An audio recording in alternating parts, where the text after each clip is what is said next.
Guys, welcome back to the channel where I cover missing persons, unsolved cases, crime news, and more. So, a bit of updates in the case of the Patchogue 14-year-old, who we know as Emmarae. The 9 who have been indicted by the grand jury so far, they did appear in court. And Newsday put out a really great video, and I'm going to go through that. 3 defendants held without bail, and bail increased for 6 others arraigned today in connection with the case of a missing teen that captured headlines. Prosecutors telling the judge the 9 defendants capitalized on the vulnerability of a 14-year-old child referred to as Jane Doe. Quote, "Every day Doe was missing was a day she was victimized." These 9 defendants were charged in a 75-count grand jury indictment that includes allegations of child sex trafficking, kidnapping, and rape in connection with the disappearance of a 14-year-old from East Patchogue. The teen was last seen near her home on December 9th. What followed was a 25-day search that captured headlines. She was found January 3rd on this boat in Islip.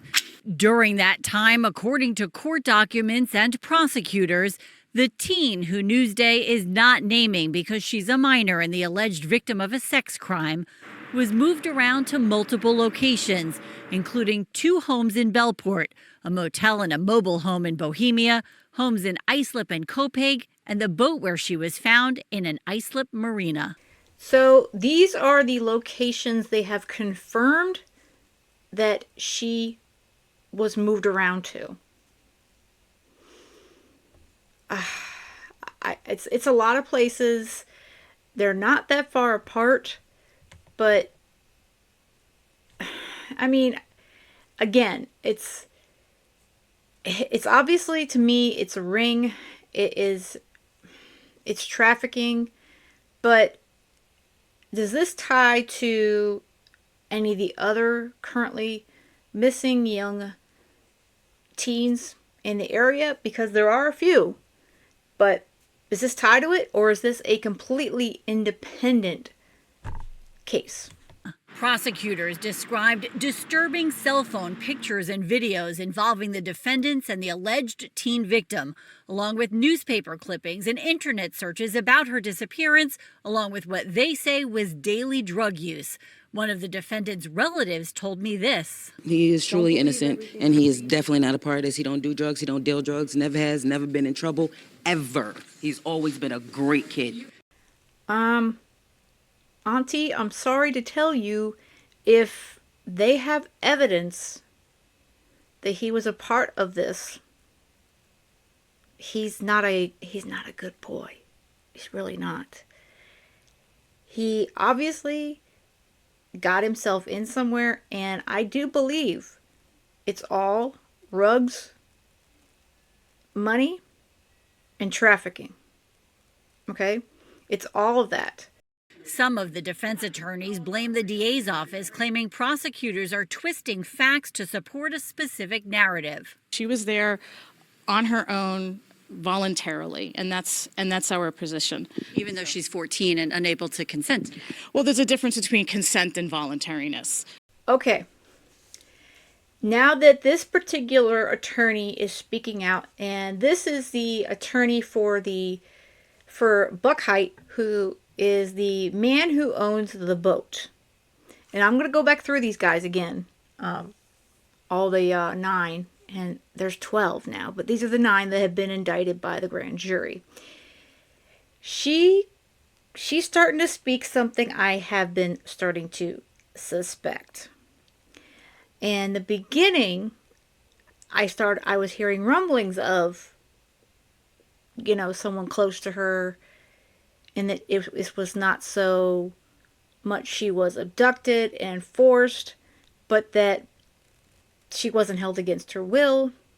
But again, as the reporter stated to the defense attorney here, she is 14. It doesn't matter if she's okay with it. Legally, this is R. This is R'ing. This is sexual assault. It's illegal. You can't do that with a minor. Period. It doesn't matter if they're okay with it or not. It's illegal. And she stayed on that boat. She didn't run. She didn't call for help. The Suffolk DA is not commenting on this specific case. The teen's mother, stepmother, and father sat through each of the arraignments here in court. None of them spoke on camera, but after it was all finished, the father told Newsday, "You can't silence justice." In Riverhead, I'm Shari Einhorn for Newsday TV. All right, so these are the 9. And as I said, we started to get a look at them last week. But these are the 9. And there is 10, 11, and 12. And I'm believing there's at least a 13 and maybe more. I have to wonder, and this is just me thinking out loud here. Frank was so vocal on not only on Facebook, but with the media, and he created a YouTube channel. He was so outspoken and vocal. But now he doesn't want to appear on camera. Again, something is just, I'll tell you what, guys, my spidey sense is tingling. Something is very, very wrong there. And I don't want to say more than that because it's an allegation. It's my thoughts, my opinion. And if that's not the case, I don't want to go too far out there. But any and all who were involved, no matter whether she was okay with it or not, it doesn't matter if she got into that car. It doesn't matter if she decided to do some rugs with you. It doesn't matter if she was okay with taking pictures of herself in precarious positions. It doesn't matter if she was okay doing it or whatever you want to call it with her. You can't do that with a 14-year-old child. She's a child. She's not 18. She's not even 17. She's 14 years old. But either way, she is definitely a victim in this. I completely believe that, whether or not she was a part of something she thought she was okay with or she wasn't. She's going to be a victim all the way through to the end. And I'm hoping that she really truly is getting the help that she needs since she was moved, because remember we found out that somebody tried to assault her in the facility. She was getting treatment in, that she was trying to recover from all this. Recover from being a victim of abuse and rugs. She's trying to get help, and yet someone else who works at the facility thinks that they can continue to victimize her. No. She's a child. She's 14 years old, and she needs to be able to heal and recover. And I truly hope that the complete truth comes out. And I believe it will. Obviously the DA attorney is not going to comment further, but we don't know what they're doing behind the scenes. We don't know what else they know.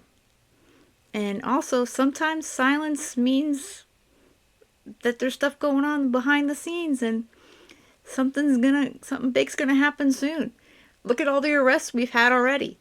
So I would not be surprised if not only more arrests are coming, but someone close to her has some sort of involvement as well.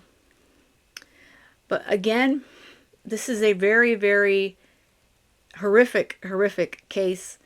This poor girl, she for almost 30 days, she was in this horrible position, whether or not she was okay with it.